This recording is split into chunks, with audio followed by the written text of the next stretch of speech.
What if the most spiritual thing you could do with your money is never talk about it? You want to build wealth, and you also want to sleep at night. But there's a version of success that leaves you emptier than when you started. The Buddha didn't reject wealth, and he gave his richest followers very specific advice. In a world where every win can be posted, liked, and measured, that ancient teaching has never been more relevant. The raise hits your account, the investment pays off, and your thumb hovers over the post button. We tell ourselves we're just sharing good news, but if we're honest, we don't only want the money. We want the reaction to it, the congratulations, the respect, that quiet envy that makes us feel like we finally arrived. And this is where it gets interesting. Social media didn't create this impulse. It just made it countable. Over 80% of young adults check social platforms daily. Researchers ran an experiment with over 600 participants. Some received many likes, others received few. The ones who got fewer likes felt more rejected. Their mood dropped, and they thought worse of themselves. There were no negative comments, just not enough positive ones, and that absence alone caused real distress. A national survey found that most young people experienced negative emotions when their posts failed to gather enough positive feedback. This isn't just a teenage problem. Adults do the exact same dance on LinkedIn and Instagram. We just use fancier words for it. We post the promotion, the new car, the portfolio update. Then we wait. And when the reaction falls short of what we expected, we feel a quiet drop in our stomach that we don't talk about. The researchers called this insufficient validation, a modern form of ostracism. It threatens your need for status and acceptance without saying a single negative word. The Buddha mapped this pattern 2,600 years ago.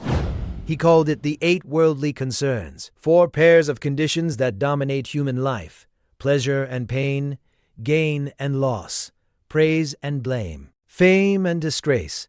In the Lokavipatti Sutta, he said these 8 winds are inconstant and impermanent. Basing your happiness on them is like building a house on sand. When you make your financial life public, you don't just share information. You invite 6 of those winds to blow directly through your peace.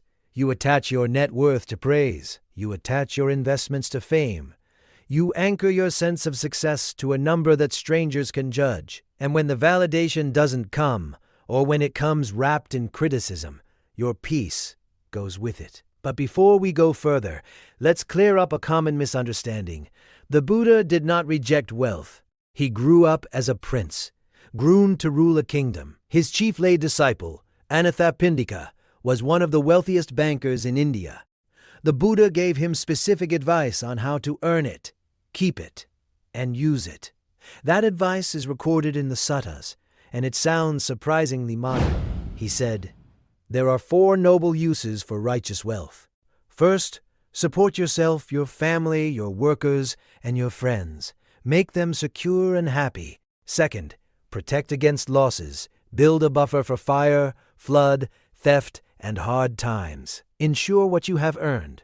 Third, give to charities, causes, and organizations that promote good. Fourth, support teachers and people who are patient, gentle, and devoted to peace." Bhikkhu Bodhi, one of the great modern translators, summed up the Buddha's position simply: acquire wealth legally, acquire it peacefully, without coercion or violence, acquire it honestly, without trickery or deceit, and acquire it in ways that do not cause harm or suffering to others. The Buddha even said that wealth not used for these 4 purposes has been squandered. Any who spends wealth on these 4 deeds has fruitfully employed it. He was not anti-money. He was anti-attachment. He was not a monk preaching poverty to lay people. He was a teacher, pointing to the middle way, the path between denial and greed.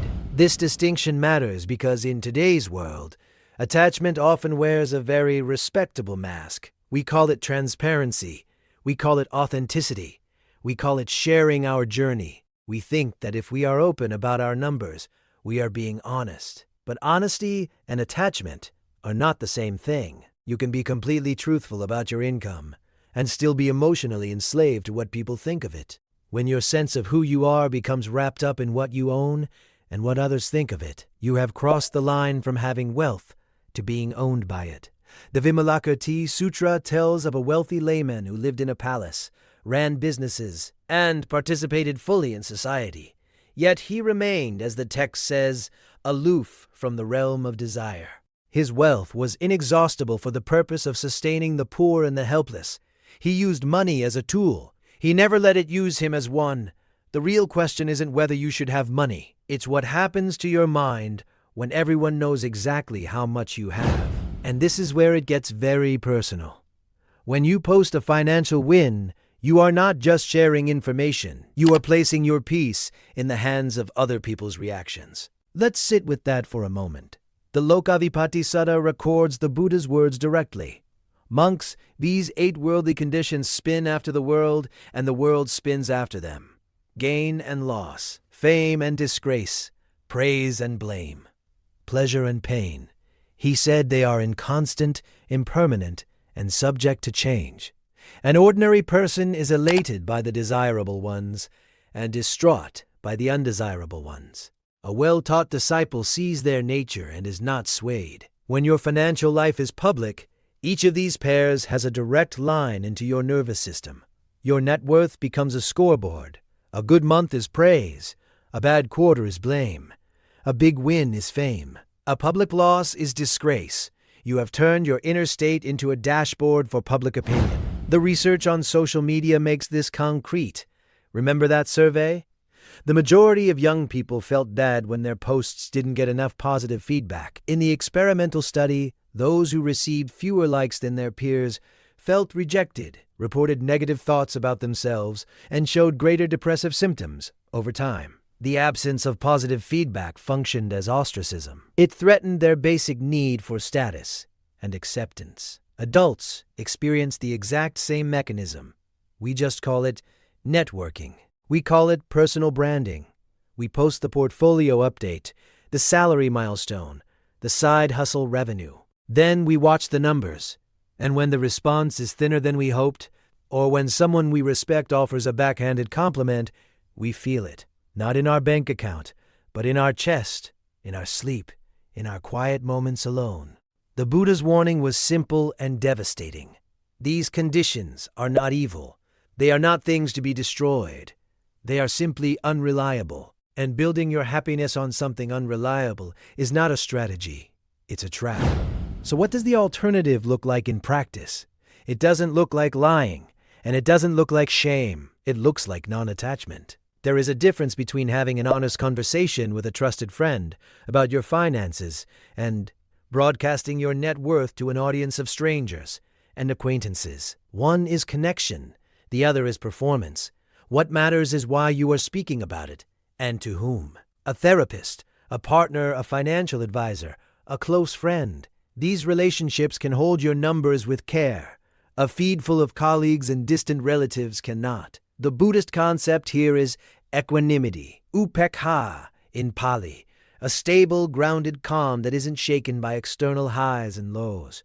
The ancient teachers described it as being like a solid rock that is unmoved by the wind. When you cultivate equanimity around money, a raise doesn't make you arrogant, and a setback doesn't make you desperate. Your peace is no longer a function of your like count, your comment section, or your follower ratio. Here is a simple practice. Before you post anything related to money, pause and ask yourself one question. Am I sharing this to be genuinely helpful to someone else?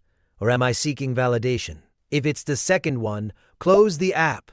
The validation you are craving will not arrive in the form you want it. And even if it does, it will leave as quickly as it came. That is the nature of all 8 worldly wins. This is where the teaching on generosity becomes essential. The Buddha said the antidote to clinging is letting go. Give your time. Give your attention. Give a portion of what you have earned to causes that matter. Paradoxically, the person who quietly gives often feels freer than the person who loudly announces.